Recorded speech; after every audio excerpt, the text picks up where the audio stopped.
Some say Africa's golden era is gone. A time when great African kings and queens built their dreams into empires, stretching across the continent and beyond. But we say a new era is upon us. A new set of African kings and queens are on the rise. Driven by the same wealth of character as the kings and queens before them. Building new empires of enterprise with the right partnership. So rise up wherever you are, new kings and queens of Africa. Embrace your full potential and be proud of your heritage.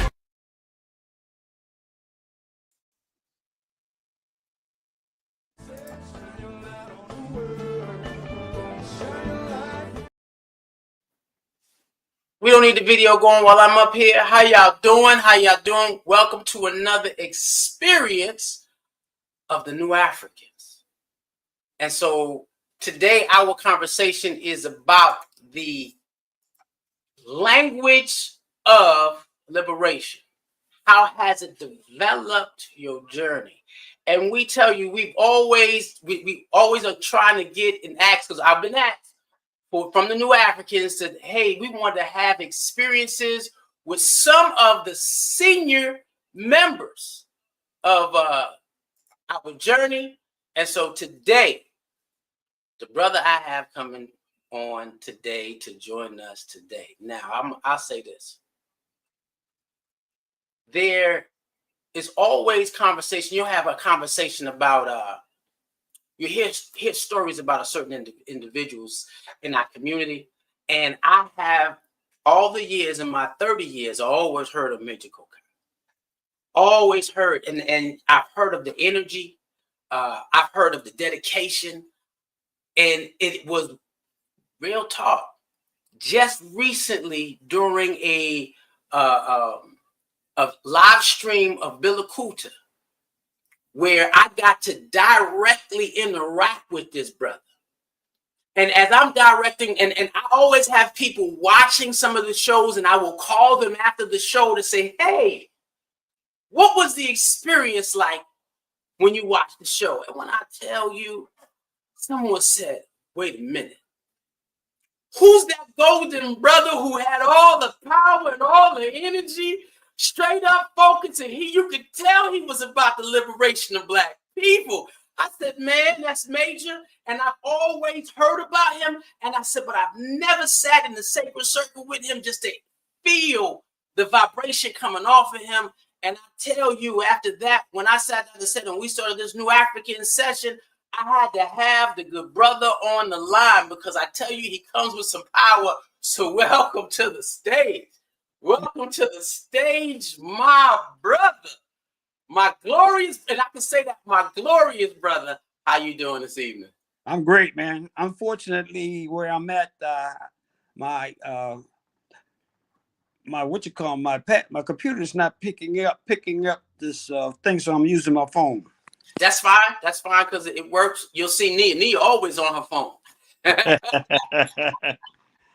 Unfortunately, I'm here in Atlanta to celebrate the 5th anniversary of the Shrine of the Fine Shrine 9. Shrine 9. Well, but before as we begin, tell the audience the meaning of your name, how it embodies who you are, and some of the experiences and memories you have with the development of the Divine Fine Shrine 9.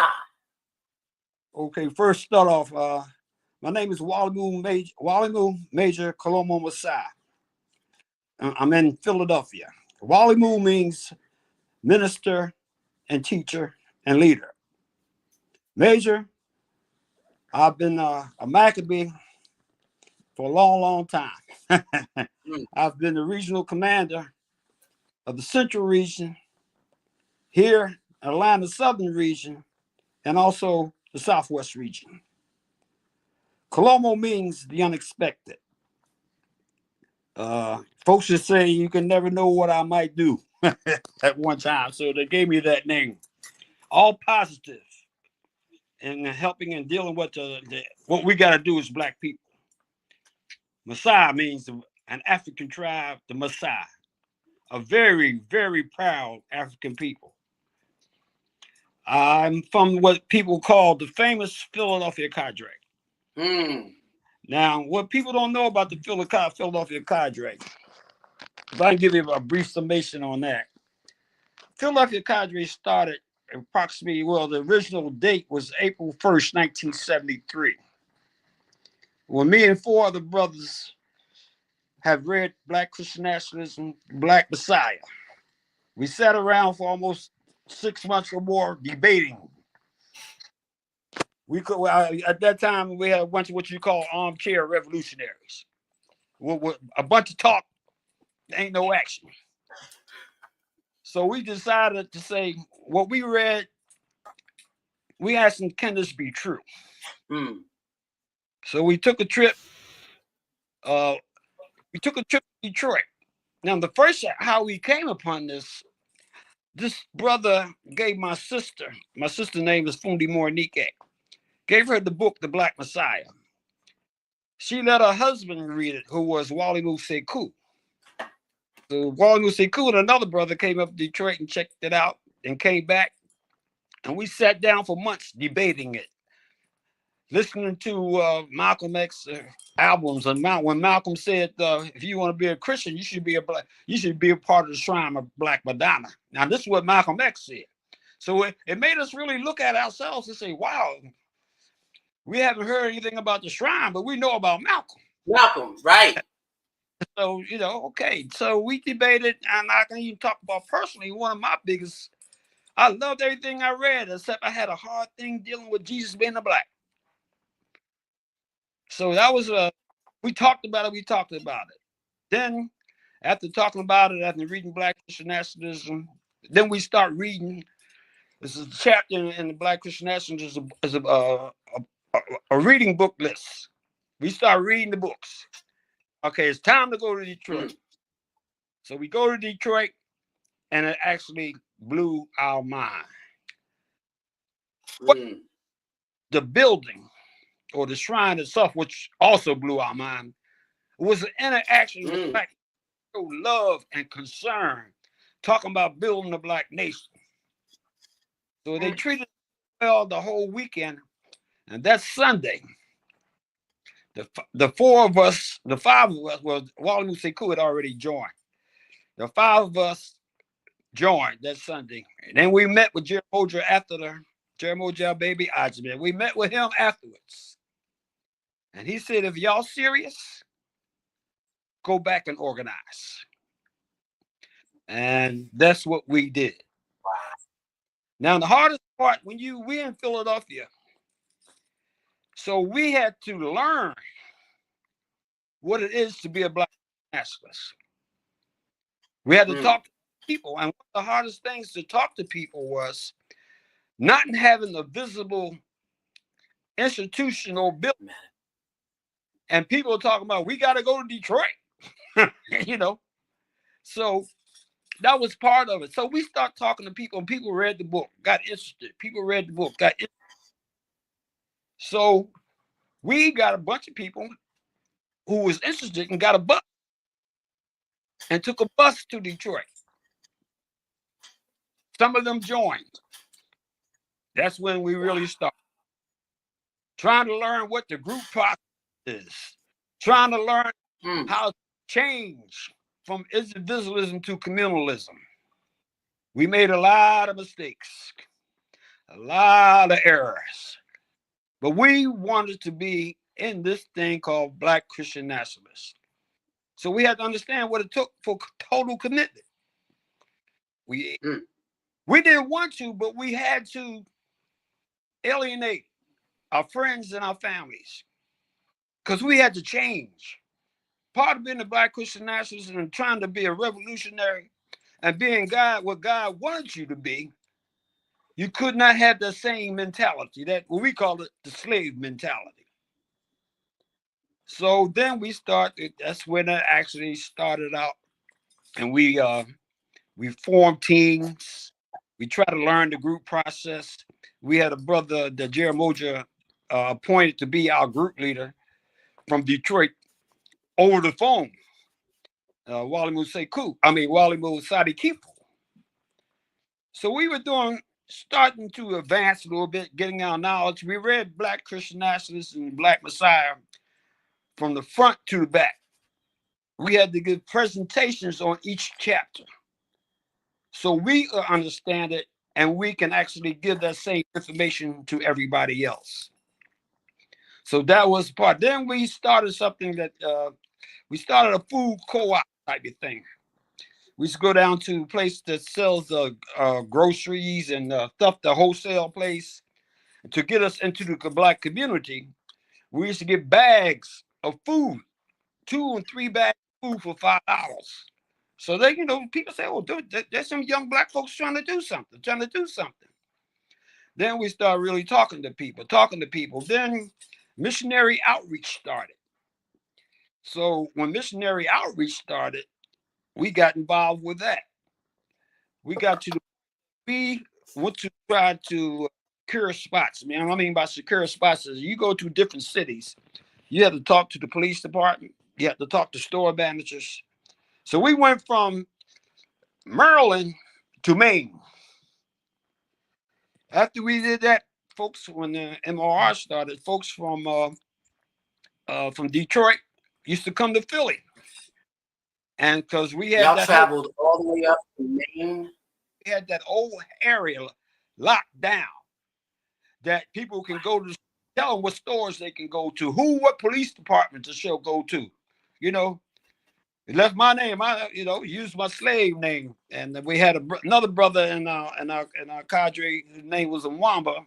He was a Mackay called Lieutenant Nwamba. He had a gift of gab. His gift of gab was so much the police and the city official loved him so much, so we can almost go anywhere. So so that started our MRR. We raised so much money that, like, this is the thing a lot of people don't know. We had to take bags of money to the bank. We didn't have a church, so it was in my name. So when I went to walk into the bank, all the bank tellers start smiling and waving. They're seeing all this money coming under my name. So we also formed our security. We weren't Maccabees yet. Everybody knows Maccabees is security. The Holy Order. Yeah, that's gonna come up. Yeah. So we were security. The brother that was head of it ended up became a bishop. Bishop Saleh. He's passed now. I was in second in command because I was a trainer, and we had drills. What we would do, and then we even started moving together, giving up our houses, giving up our apartments. We moved together. We had one brother and sister gave up their house. We turned it into a shrine. We had church services. We had a choir in a house. Jeramoja came to Philly and he looked at a building. It was a gigantic building, and he really was very interested. But see, at that time in Philly, it was so much going on. The Nation of Islam was dissenting with each other. The Black Panthers was all over the paper. If anybody don't know back then, you can go back and research. Where they had a mayor, ex-policeman named Rizzo, who went in front of the Black Panther headquarters, raid, and have all the brothers stand outside and pull their pants down. We had the Black Mafia going around in Philly shooting and killing and with the drug trade. So the atmosphere to bring a shrine to Philly at that time wasn't good. So we stayed in Philly about a year and a half, almost 2 years. We started what you would call a communal budget. Give as you are able and receive as you need. You have need. Yeah. We had a communal budget. A lot of people never heard of that before. We had our own Akiba land because some of us had children. So we had a shrine, but the faith and the feeling of Black Christian nationalism was there. Like I said, we almost alienated our parents because we got away from this, what we consider the slave religion, which, that's the hard part for some families to see their children get away from. You see more today, but we talking about this is 1973, 1974, 1975. So that was kind of hard on folks. So what we did, we tried to get out. Not that we didn't love our relatives or nothing like that. So what we tried to do, we put on a performance showing our African rich heritage, showing the difference from slave theology to our theology. We fed them and we danced and we sang. So they got the point, they still wasn't completely caught up in it, but they got to the point of understanding where we were coming from. That as Black people, we gotta be free. God put us on this earth to be free, And so then, in 1975, the Atlanta opened up and we came down. But the only thing about it, we had to leave that Sunday afternoon, and we were awarded the Pan-African Liberation Corps patch, which means we were willing to go anywhere the nation needed us. But we didn't find out till the next day. That's one reason why I'm here in Atlanta, to celebrate us, our Philadelphia cadre being here. Now today, even missing the Philly cadre, I wouldn't be here if it wasn't for the Philly cadre. And we have lost so many of our brothers and sisters because we were a little bit older than a lot of the people that were in the shrine at that time, because in the shrine had a lot of younger people. Most of us was in our mid-20s and late 20s. And we had lost at least 8 of us. It was only about maybe 16. We had more, but people couldn't understand the seriousness that we were about, that we wanted to change the world. We wanted to change it for Black people, because change is possible. And change is possible. And to give total commitment. And like Jay said earlier, accountability. Oh, yes. But a lot of times, like I said, we did a lot of things wrong, but we stuck together. Then my sister and her husband was sent to Atlanta. Now, the crazy part about that part is we was told that the whole cadre was going to Atlanta. The Midnight Train to Georgia was our theme song. We danced and loved that song. We came back and found out that we weren't going to Atlanta. That was a test of our commitment. We cried, man. We actually cried. How many are actually left? It was just that one? Say it again. How many actually left for Georgia? My sister and brother-in-law. Wow, just 2 out of the 16. Yep. And wow, that was like I said, it was a test to our commitment. Because we had to sit down and talk about it. We really had to talk about it. Mm. Then they said, okay, y'all coming to Detroit. All right, glorious times, we thought. Two of our main people did not come with us. That was like losing a family member. We cried for 2 days. It was heartbreaking. We losing a part of our family. We losing our part of the family. But at the same time, when we did leave Philly and go to Detroit, those two stayed behind. They came what we called the Underground Railroad. When brothers and sisters from Detroit need to go missionary outreach on the East Coast, they had a place to stay. So, they with black Christian nationalists in their heart, but certain circumstances that they couldn't leave Philly. But they still remain black Christian nationalists even to this day. One is still living and one isn't, So that's a part of the story of the Philadelphia Cadre. One of these days, I'm gonna try to get everybody else, those are remaining, to come on one day and talk about it. But my personal journey, once I got to Detroit, wow, things just went all over the place. They saw that we were so committed, but what we were sponges. We wanted to learn everything we could learn how to preach, learn how to be a good Maccabee, and everything like that. And fortunately, I rose up in the ranks of the Maccabees. I trained with everybody, but that wasn't my only skill. When I was in Philly, I was a treasurer. So when we started the communal budget in Philly and Detroit, I became a part of what you would call the steering committee.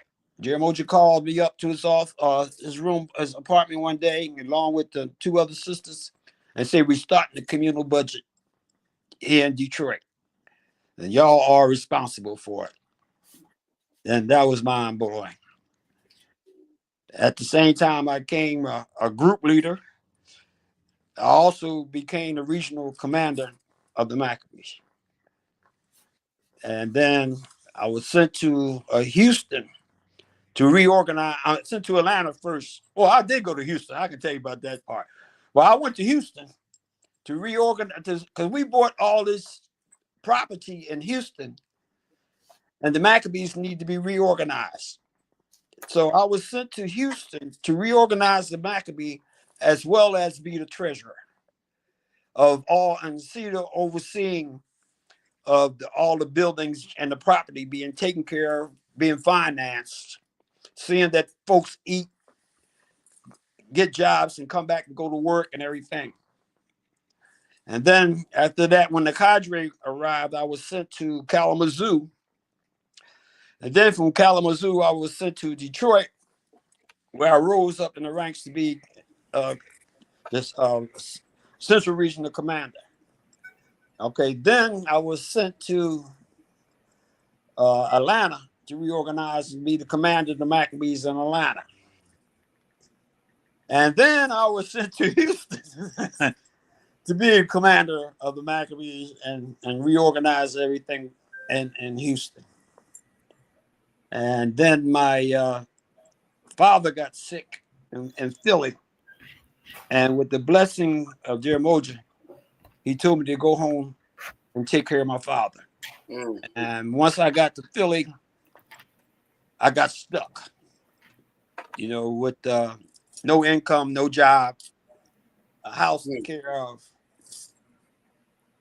But then over the years, I would still go back to Detroit, Houston, Atlanta, anytime something was going on, like I'm here now. And when I found out about Bilokuta, I said, I got to be a part of it because I'm a black Christian nationalist. I'm a Maccabee. And That's where I stand now with Bill Akuta. Church Amazing. without walls. Hey, woo. Say it again one more time. Bila Akuta. Church without walls. We are a black movement. We are Pan-Africanism. We are God's chosen people. Hey. And when y'all I brought everybody in regards to the stories and the history and the development. Is there in his conversation as y'all watch, you go tread through the space and time in which he lived, could y'all see or hear the different languages of liberation developed through his life? Because it's language is not only what you speak, language is how you dress, language is what you wear, language is your energy and your spirit. So, and I'm listening to it and I'm like, wow, he mentioned you have to change mentally. So changing mentally is, you're going to speak a little bit different. Then he talked about and I don't know if I would have used the word alienation from your family, but you definitely grow apart because you elevate your consciousness level. When Jesus said, those who are my mothers and brothers and sisters are those who do the will of God with me, which is a different level of language that you have before. He mentioned group meetings, and we come together as a group, but it was the group meetings with the purpose in regards to our group is focused on the liberation of Black people coming together as a group. And then he said, I became to the point where, hey, I was driving to Detroit listening, and I said, I had to join. And then the collaboration of, what, we're going to get a busload. That's a different language, liberation. It's a language where you're bringing people to a higher understanding. And we're going to get to this, and I want him to explain this a little bit later, which is the Holy Order of the Maccabees. Now, it may be a group, but it's a language expressed through being a part of that group. Now I want to bring in Juwanze, because he is, y'all haven't met Juwanze yet, people. He's a new member. Wait, let me say it again. You wanna correct me, Sister Najuma? It is a Reverend Juwanze. The brother got ordained. Now, Juwanze, we want you to explain the meaning of your name and how you embody that at this particular time, and then talk about your experience, because that's also another level of being a new African, being, you the youngest one that I know, the only other person that I know that has done this, where I think it was, they put Bakiba was in a major leadership role when he was coming up. So that's a lot of, they looking for it a lot of expectation. Can you talk about your experience, my brother? Well, again, my name is Juwanze Pitts. Juwanze means God's gift. He brings joy, and also African warrior. So yeah, I've grown up in the church almost all my life. Sorry if there's noise in the background, but yeah, I've grown up in the church all my life. Yeah, pretty much came every Sunday.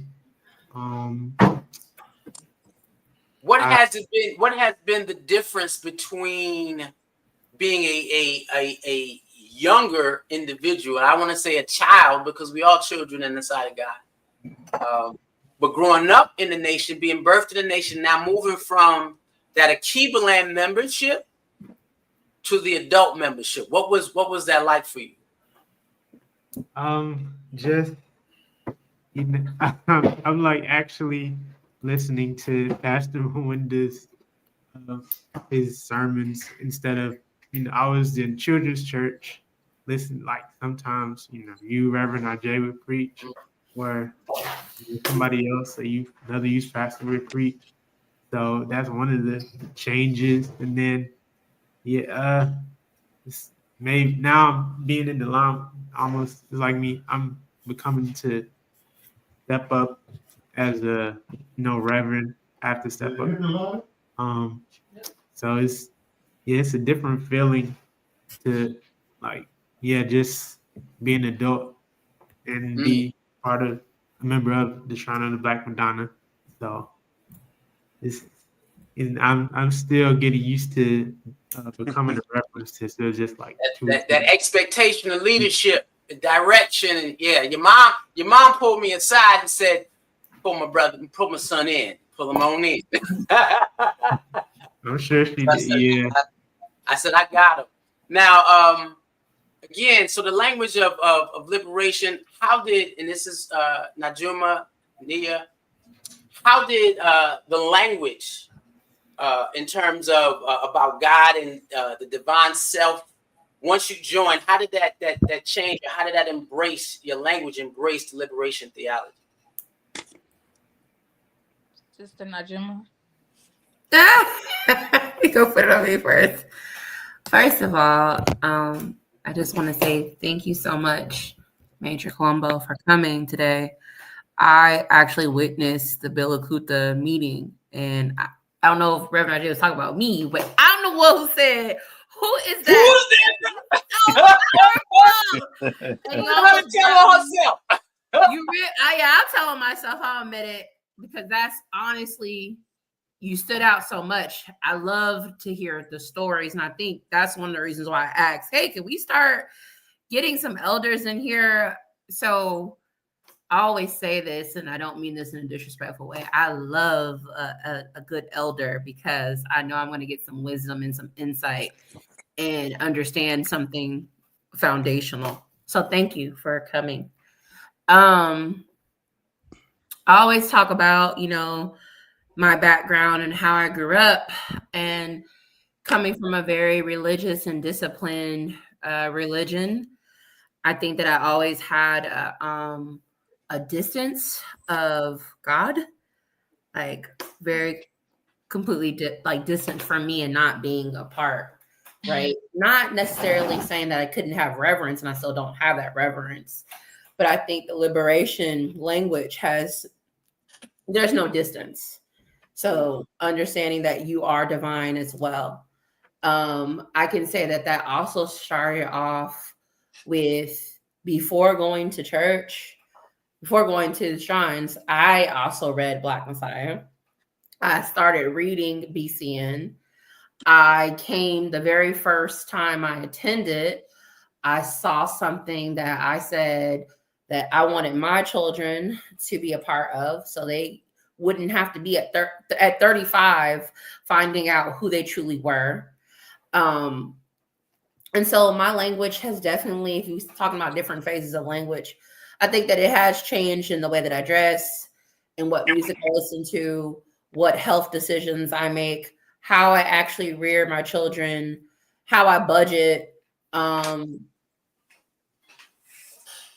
Yeah, in every sense. And I will also say that I wouldn't say that I've necessarily had to distance myself from my family, but my conversations have changed slightly. Again, coming from a very religious background, talking about God, talking about different aspects of divinity is normal in our talks. But now I can say that I've actually gotten closer to one of my brothers. My brothers are twins. One of them and they're complete opposites. So I spend most of our conversation talking about the divine self, talking about different disciplines, what I've learned, even to the point where my brother asked me last week, where do you go to church? And do they have one out here? And so I actually said, well, we have Bill Akuta, so I can give you that link. Because our conversations have different. It has been different. It's not a low level thinking, I should say. It's not higher vibrational conversation. Survival, right? And most of the time, that's how we were talking about it. Coming from Oakland, you always on a hustle. You always have a hustle mentality. That's just what we grew up knowing, right? You beating the concrete, you try to figure out how to live. And so I'm not saying that you forget about that, because we still got to live, especially these days, but it's not talking about that anymore. It's talking about our consciousness. How are we connecting with the divinity within? How are we actually being resourced by the source?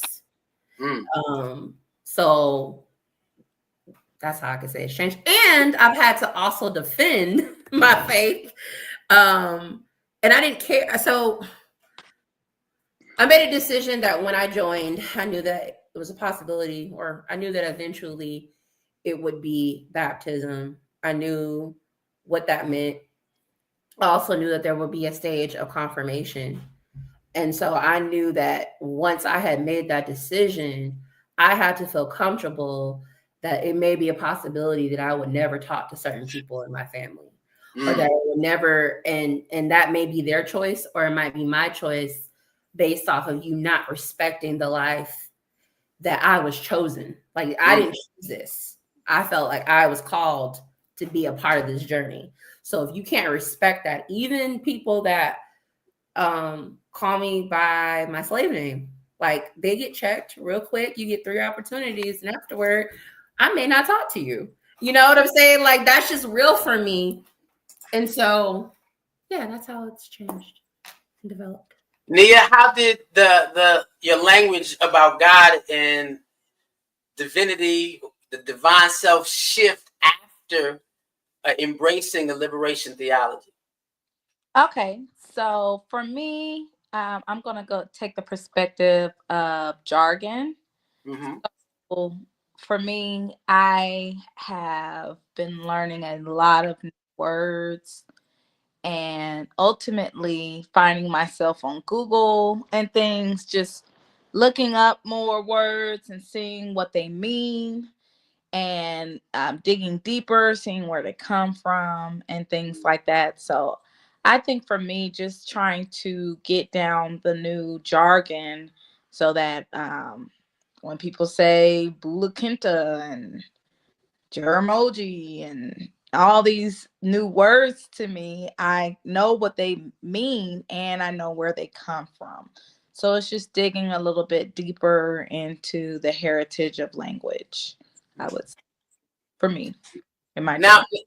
Now, Major, you made a statement in your conversation where you said at first it was hard for you to accept the Black Messiah.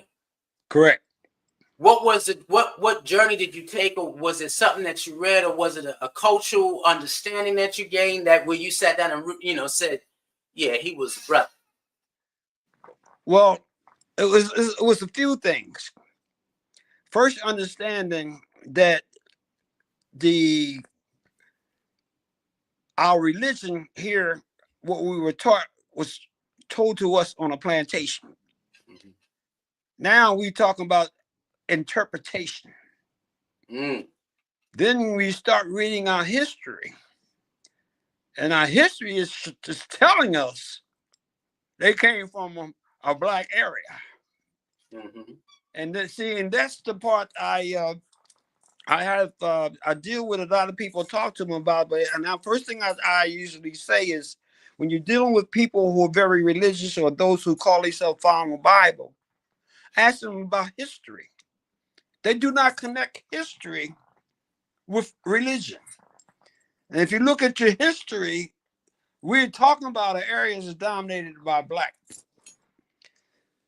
And then you're saying, though, God made us in his image. First, we took it apart that God made us Black, because not saying that God is actually Black, but that inner divinity that God has given us. And then, and this other part, there's a lot of people don't, if you've been to any Black seminary, I know y'all heard of James Cone. Mm-hmm. And your whole James Cone partner was Dr. Gaywar Wilmore.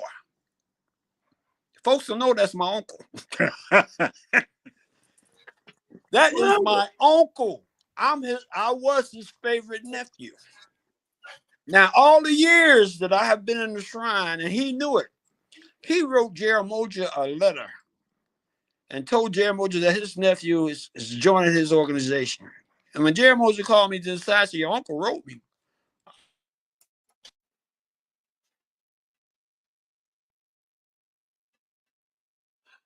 When the story was just getting great.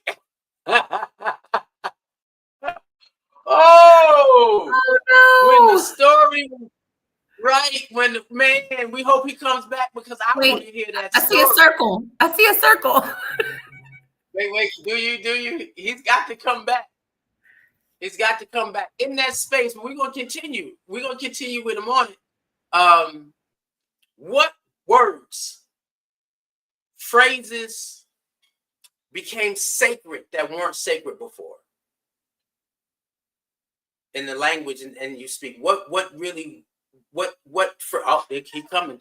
What circle was it? What circle? Look at me saying circle. What was the phrase that became a part of your language that was never a part of your language or conversation before? I know for me, I'll speak out first. My first one, where it still resonates even now. BCN teaches number 1. There's nothing more sacred than the liberation of Black people. And I can't remember. I would never want to even remember a life where I didn't have that understanding. Because in that understanding, in that phrase, that means whatever you're supposed to do for me, whatever you're supposed to do, be, say, become, adhere to, understand, just to make sure that you get closer to that experience in your life, that there is nothing more sacred than the liberation of Black people. And then finding myself in that phrase. There's nothing more sacred than the liberation of my mind. There's nothing more sacred than the liberation of my body. There's nothing more sacred than the liberation of my spirit. There's nothing more sacred than my participation in the liberation of all 3 of those to my people. And then to sit down and say, okay, if I saying that, I had to then say, make me a vessel so that I can be a part of this experience completely. So that was the phrase that really, really grabbed me, that there was nothing more sacred than the liberation of Black people. And I didn't even have that. For me, there was nothing sacred. You know what I mean? I was one of them kids that could be on the street and do almost anything. But then when you saying that, life became sacred, and how I interact with life became sacred. Yeah. So me. Anybody? So I was going to say that, right? Because we hear that a lot. And I think it's actually understanding the manifestation of that. Mm-hmm. But also, I've shared this before of just doing more research and just, I went through a period where my son, who just did 7 last words, I had to show him different speakers. And so we were listening to different sermons that Jaramogi had done. It's beautiful. YouTube. Thank you. And again, I've said it, your faith is your life and your life is your faith. I remember when he said that. I saw that online. Yeah. And so to me, that goes back into that language of liberation, because if you're truly living it, there is no separation between your faith and how you're living. You should be able to see it in how I walk. You should be able to see it in how I talk. You should see it and see the divinity within me, because I'm truly living it. And because I'm living it, you will know that I will know that there's nothing more sacred than the liberation of Black people. All right, Reverend Juwanze, what and growing up, so you heard a lot of phrases growing up. Yeah. What was the phrase that is sacred that, well, because you heard it, what was the phrase that sticks? What resonates? Yes, the thing that comes to mind is Uhuru.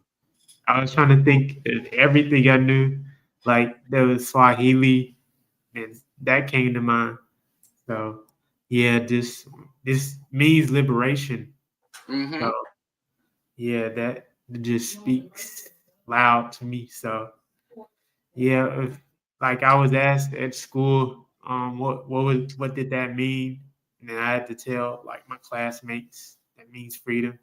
So yeah, I just try to move in the word of God, and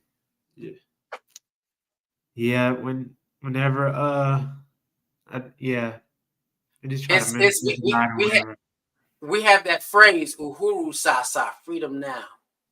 And when the Maccabees sing it, man, it's some powerful stuff. to see the Maccabees sit down and do that presentation, and you're right, but that is a phrase that sticks. And Azola, are you able to talk? Yeah, I just have my mic muted. All right, so here's and I'm gonna give you the flip side of that question. What language or statement outside of the liberation of Black people no longer resonates with you? What doesn't resonate in terms of what phrase that you said, man, I ain't never gonna say that again? I don't know if I necessarily have a phrase, but I do know that I have this this Virgo-ness about me that is like, you know, I can do it better by myself. I can do it better. Like everybody else just kind of slows me down. You know what I'm saying? If I can just do it by myself, or if I can just get full away from me, I can get this done. And sometimes it works, and a lot of times it doesn't, right? And when it does work, and I kind of feel like it may have worked, but am I really going through the process? Like I can't really avoid everything, right? And well, the community that I have is the community that I have, right? I can't, you know, go back and change the people that I have. So it's kind of like it's forcing me to work better with the community that I have, you know. It allows me, you know, to become a little bit more patient and to be a part of like the community. You know, if things slow me down, then maybe it's my job to help, you know, other individuals with the skill set that I have. And maybe it's not about so much about getting the job done as opposed to just actually being a part of, you know, the community and giving, right? Giving the energy, giving the knowledge, you know, giving the patience and the compassion, you know. I think that was just a really big thing for me, was that Bishop just always talked about, you know, being communal. And it was my chapter in the book whenever we had to do the new members, you know, stuff to get in, you know, my chapter was on community. So it was really cool how, you know, that just happened to be the chapter that I kind of probably needed to read more than anything in the book, right? So I can't say that I necessarily had a specific phrase, but just a paradigm really is what shifted. Right. That's language for me, right? And when the paradigm shifts, I mean, everything else is kind of shifts with it. You know what I'm saying? Yeah. And I'm gonna sit down and say I'm guilty of that Virgo mindset, brother. So I covered my face because I didn't want to be seen, because I'm sitting there saying, why are you talking to me? Not Jumalat, because I was and you're right about the language, because for me, well, then there's nothing more sacred than the liberation of Black people. So if I've been told to do something and I don't have the team to do it with, then that means I'm being told to just get the job done. And so I'm going to go do that job, and I'm used to doing that job. However, yeah, I'm used to also, I can open the doors without a problem.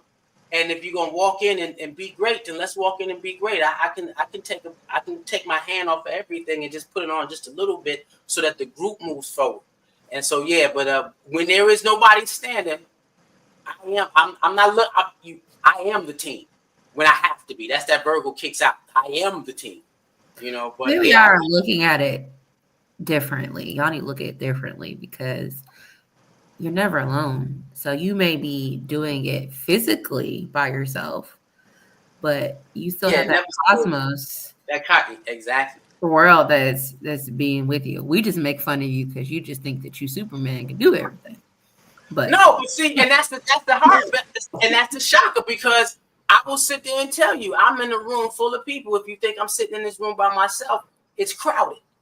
And I've had situations where, you know, and where I've seen, you know, I've had Jaramogi come through my door, Kalfani come through my door, Amanifu come through my door, Ndwele come through my door. As my community moves to the next realm, I can tell you what shakes the walls for me if I'm sitting there meditating or I'm going to sleep, where a spirit walks in and gives me a directive, and I will wake up, and if no one else heard it when they were sleeping, it was for me, and I'm going to do it, and then that will pull it. But I'm never functioning from the power of just Reverend Ajay. Never doing that. Now I'm walking into internal and emotional landscape. I see Major, he trying to work it out, so hopefully he can come in. The language in regards to how you speak to yourself, your internal dialogue, how has that developed or been transformed since you started this journey? I mean, Yeah, young Reverend. yeah. I just think I'm talking to God whenever I talk to myself sometimes. Like, yeah, when I'm like, I don't know what to do, like in certain situation, yeah, I'm gonna ask myself what you think the best route you should take. Yeah, but at the same time, I'm asking God, like, yeah, of course, I'm using the words that was written in the Bible to like help me through whatever I'm going through. So yeah, I use that to like, yeah. That's a lot to say. When I talk to myself, I am talking to God. That's a whole different conversation. So when I'm speaking to myself, yeah, that's that's a big piece of steak right there that you can eat off of. Ain't that something? Anybody? I'm the same way. I think I'm still with everything. I'm still in a learning situation, which I always will be learning, but I'm definitely in just trying to research more and learn more words, jargon, learn more ways to better myself. That's where I am.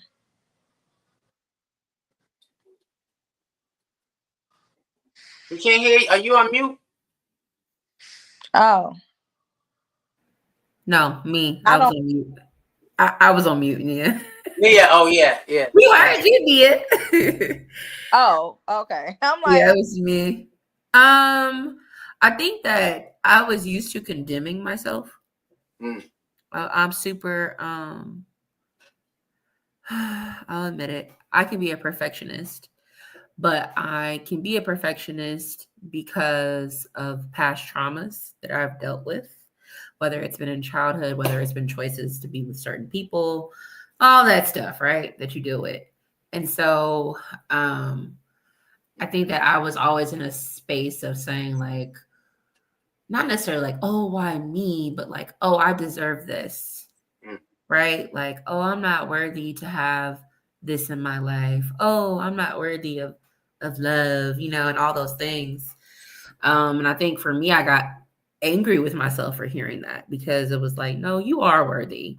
And so that's what really started, I think, the journey of me even looking within to find that self-love, to find that giving myself dignity.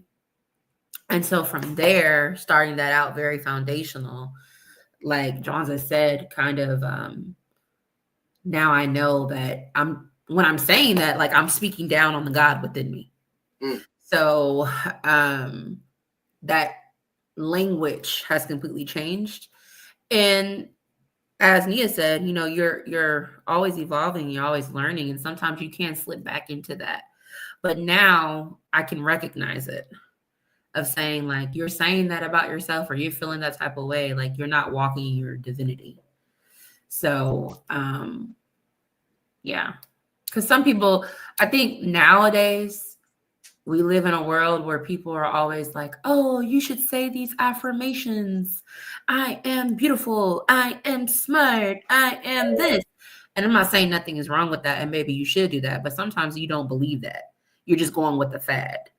And so now it's not going with the fad. It's actually operating out of like what I actually know, that I am worthy, that I am beautiful, that I am divine. So not only just saying it, but actually knowing it. Zola, how has your internal dialogue developed since or evolved since being on this journey? How's my when you speak to myself? Yeah. Well, I know that when I speak to myself, I typically add, more of my ancestors into the equation, when I'm speaking, you know. It's I guess I would say I don't necessarily know how my dialogue has changed, because I have been on like a serious journey, and that's kind of how I found the shrine, and so I'm learning still so much about being able to internalize the book the way Bishop does, with everything being, African and being ancestral. I'm really still just kind of picking it up, so as far as like my internal dialogue, man, I can't really pinpoint specifically, what has changed, but I know that when I think about, the book, and I think about the Bible, and I think about some of the stuff that Bishop says, I am starting to internalize everything coming back to, where it originally started from, and I was, from the continent. So I know, just as far as, I kind of looked at the Bible as, I didn't really know how to look at it, right? But I know that now, listening to Bishop talk about it, like, just my internal thought process, right, has changed a lot about just religion, Christianity. And that's been more of like the internal shift, not so much more of what I'm saying, but more along the lines of being comfortable with the book. I was the individual to come to church and just be happy to sing, hold hands, and talk to your neighbor. And I was good, do my tithing and go home. But I find myself being, just locking in more with the sermons and asking Bishop questions, stuff like that, And I've seen that shift internally, as far as like, comfortability, perspective, and just understanding more of what's really the original, right? And I was kind of hard to answer the question, but it's been more of the internal thought process and the comfortability and the acceptance of religion, right? And the word in the book, more so than the actual words that are coming off my tongue. I know for me, when I was a kid, my dad left when I was 7. And he sat me on his lap and gave me a conversation about being a man and taking over the house. And I always had to define for myself what it meant to be a man. And so I would pick up little tidbits from movies, comic books, or whatever it is, just that would give me a phrase that would stick. And one of the things that stuck when I was a child was watching wrestling. And I heard a wrestler say, "I am the best that is. I am the best that was. I'm the best that will ever be." And I began to say that, to talk to myself, to say, I'm always encouraging. I was always encouraging. And so what changed for me when I started, in terms of the internal conversation, was, as Neil was saying, you're always learning. So you're always developing yourself to a different frame of consciousness. And so there are levels to this consciousness thing. And so the more you gain, the more you grow, the more you open. And so what I noticed was, and I still say that, I am the best that is, was, and I'm the best that will ever be. But it made me realize, and I taught the kids this also, just before they did the 7 last words. And when I asked Ramon, I said, "How old are you?" And he said, "I'm 7. I said, "No, you're not. When it comes to the 7 last words, you're timeless. I am the best that is," meaning I'm in my present date, my time. And that's my journey between here until I'm not here anymore. I'm the best that was. That means in another lifetime, I existed, or fragments of me existed in another lifetime. I am the best that ever be. So there's going to be a better me that I encounter as I move forward. So I started realizing that everything that, in terms of that phrase, when I say it with the foundation, like Azola was saying, and I put the emphasis of my knowledge of self with it, in terms of how God created me as a Black man. I am the best that is. Why? Because there's no other man that comes before me. I'm the best that was. There's no one came before me back then. I will be the best that ever be. There's nothing on this earth that is going to sit down and make me even think that is another being outside of a Black man that's better than a Black man. Why? Because we are the father of all humanity. Y'all are the mothers of all humanity. And so everything that is around us, this is who we are. And so to be able to walk in that greatness and understand it now, that phrase that came from a white wrestler, and now is a phrase that is reshaped that says, metaphysically and in my relationship to God, there is no second. And so give life your best because you were made, was it fearfully and wonderfully made. And so that phrase sticks. Body identity. How has liberation affected the way you speak about your body or your identity, or specifically, especially if you've been marginalized, if somebody mistreated you and made you feel small? Has that changed at all? I know, and I'll jump and I'll start. When it changed because being marginalized, you grow up, and I grew up with everybody talking about your skin color. When you walk out in the world, and then the first time I heard that, look around, the black man is not respected anywhere. And so to have me take a look at that and say, okay, it doesn't matter where I go, I'm always black. I can be great. But if I walk somewhere and the first thing they see, they don't matter my character, I'm black. And then having that change or shift where it was, I'm black too. Yeah, I'm black. And I'm a melanated chocolate Afrocentric man. And when I walk in, my presence changes the energy of the room. There is nothing that you can say or do now. And it's funny because we're dealing with the children a lot. Romello says it. You're not gonna let nobody make me feel inferior. That's like one of his favorite phrases. Mm-hmm. Just because you're colored. Like, nah. Now it's just too much pride. And I walk with it. And so my language in corporate areas, when I walk in the room, it definitely changes. There is no shape, form, or fashion that you ever going to sit down and I walk in a room and you don't see I'm confident, not only because of my character, because of my skin color. The melanated, I know the science of my melanin. I've done classes on this. There is no shape, form, or fashion you're going to marginalize me because of my color. It doesn't even happen. No concept of that even accepting that. Well, y'all mind if I go? Go ahead. Okay. So it used to be a point when I was a child that I did feel super inferior because I had mostly people that were non-melanated in classrooms. I don't talk like this on purpose, y'all. It's because I grew up around it.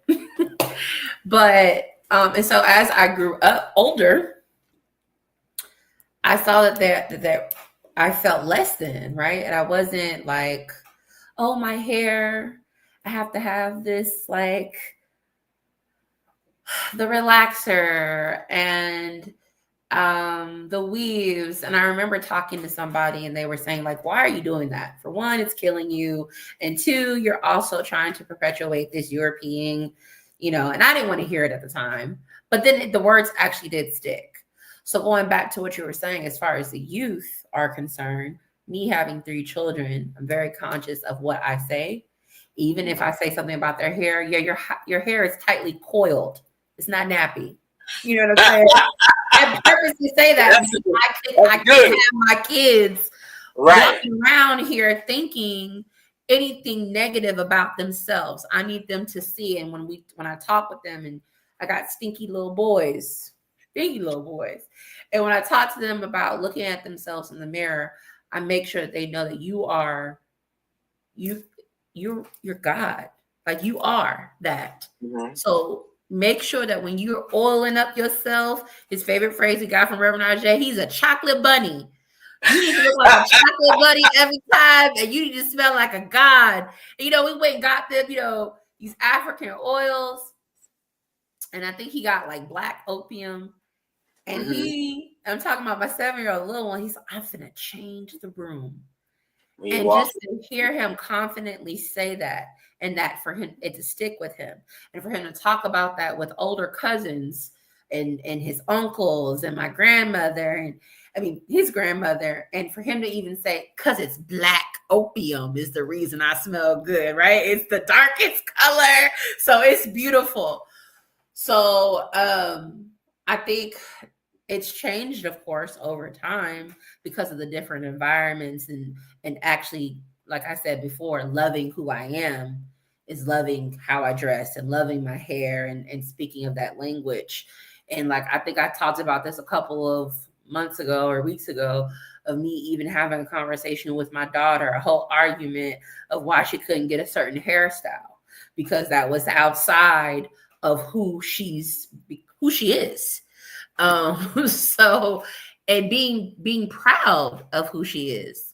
And it even shows up now. Like last week, I my hair, y'all, it's not looking right now. So I am on turbans. I'm like tying my hair up all the time. And I remember walking into the office last week, and the client.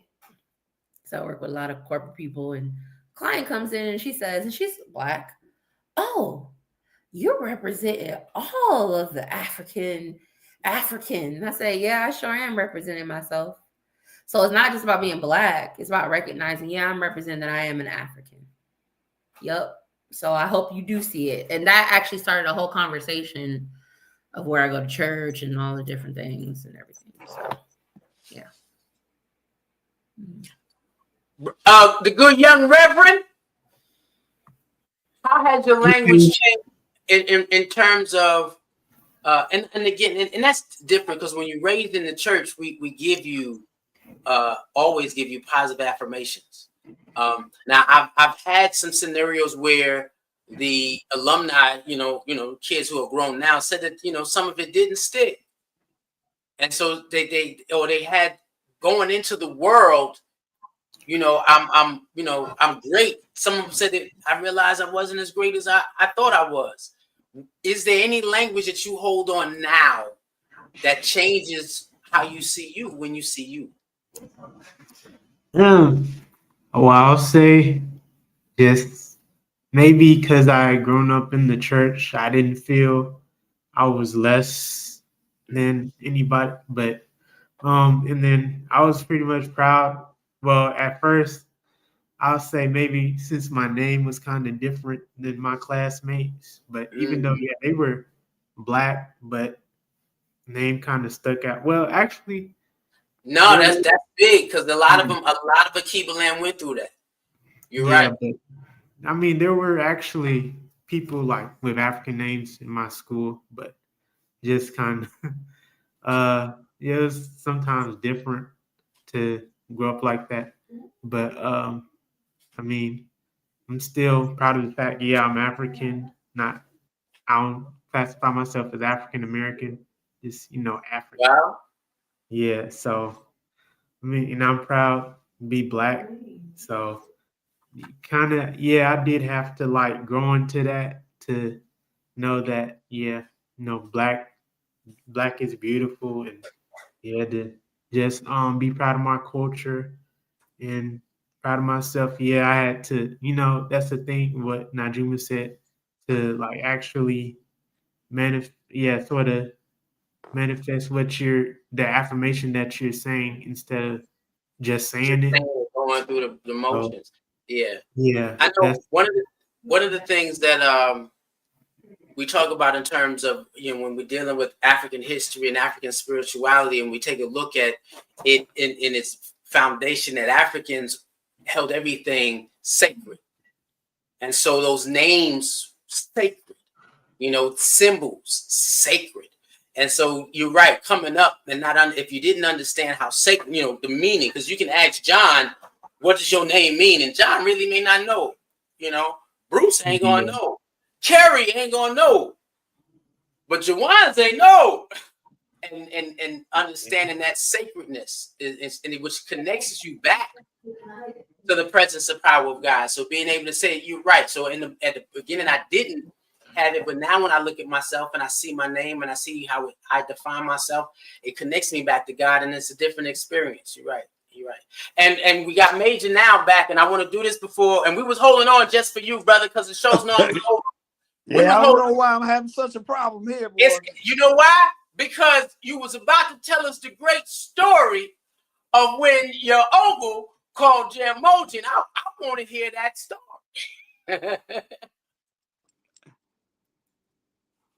Oh, you want me to tell it? Yes, please. Okay, well, my uncle, my father's brother, his oldest brother was Dr. Reverend Gaylord Wilmore. He a black theologian. Mm. He wrote a book called Black, along with James Cone, who was also considered a black theologian. They try to call him the father of black theology, which is false. And I went to a seminar online. They called my uncle the father of black theology. I said, "Come on, y'all, this ain't right." So my uncle, like I said, he wrote with James Cone, Black Religion and Black Radicalism, which is required reading in all black seminaries. Now, and he wrote Jaramogi when I joined the Shrine. He wrote Jaramogi a letter saying my nephew, he's proud of my nephew getting involved in something that's real black. But all through the years, like in my younger years, we weren't close. But as I got older, we became very, very close. But we never talked about black Christian nationalism. And I think about that. I say, wow, all these years, he would ask me how things go along in the Shrine and things like that. And I tell him, blah, blah, blah. But we never discuss theology. Mm. And he said, he said he know I was well read. And because before he passed, he wanted me to give me some of his books. And so he knew I was well read, but that kind of astonishing. We never talked black Christian nationalism. And so that I was honored to be his nephew, because it was I went to they gave him, he moved to DC. And what happened was I went to this meeting or celebration of him from the Presbyterian Church. And one white minister got up there and said, it wasn't for Dr. Gaylord Wilmore, there wouldn't be any blacks in the Presbyterian Church, and handed him a big check. It blew my mind. And the thing about it, he was speechless. My uncle raps. And that's the other part. My uncle could really, really rap, but he never rapped a black Christian nationalism to me. And in black religion and black radicalism is a whole chapter on black Christian nationalism in it. And I just found that astonishing, Mm. Well, we held on tonight just to hear the rest of that connection, and that story went way beyond. So we appreciate you, my brother. We had patience beyond patience beyond patience, because we knew with your spirit you were gonna fight your way back through. So we want to definitely thank you. Jay, if anybody want to know about the Maccabees, tell them it's in the Bible. Oh, definitely. And it really was the first holy war, a guerrilla war. Guerrilla warfare. First, very good. And folks don't know that's where Hanukkah comes from. Yes, it does. And they were black. Yes, it were. Yeah, that's one. And I'll speak to Daudi again this year, because we were supposed to do take a Sunday and do a sermon and do it up. And I had started writing the outline for it, but I don't know. I guess the things have changed. But I'll speak to him this year and see if I can get that etched in stone that I do the sermon on that Sunday to explain the power of the Maccabees and the why, as black people, we need to celebrate Hanukkah. You're right. And there's a book out called My Glorious Brothers. My Glorious Brothers. I would read that book every single year. I actually met the author's family. Howard Fast? Yes. You know, at one time they was gonna make a movie out of that came up that the characters really was black. Really? Yeah, that was back in the late 70s. We're gonna definitely get into that. Yeah, the cover of the books got these white guys on it because I try to find the book on Amazon, and there's another place called Biblio. They don't have the book that we had. They got these white characters on front of it. You know, Really? so the original book had guys like a tan skin. You see what I'm saying? Mm. Well, we gonna as the shows develop, we'll get into the different holy orders, and I would love to have again find somebody who was in the Holy Order of Benzinga, and then we're gonna definitely have somebody explain the Holy Order of the Maccabees, which is these sacred organizations that it's again levels of consciousness that because you couldn't just join, you Right. had to be drafted. So we'll get into that in terms of that journey, and I truly thank everybody for coming tonight. The language of liberation definitely is more than just what you say. When it's what you think, it's language is how you feel. Language is how you dress. Language is what you eat. Language is what you share. And I truly appreciate everybody sharing the intricacies of their language with those who are watching. If you're watching, we appreciate you. We thank you. And it's almost 9:30. I think we did an hour and a half. So I'm gonna tell everybody I don't want to keep y'all on too long, but yeah, you know, good night, because I can stay on here forever. Talk. Y'all know how I do. I can get it done. But we thank you again, my brother. And we're definitely gonna have you back. Where we're gonna put you. Look, you sitting in the dark now. We're gonna put you in the spotlight next time. Well, I'll be back in Philly probably. Hey, if I'm not in Dar es Salaam, Tanzania. Wow. That's another part of the Wilmore clan. Wow. I would like that exclusive. All right, brother. You have a good night. Okay, thank you. Thank you.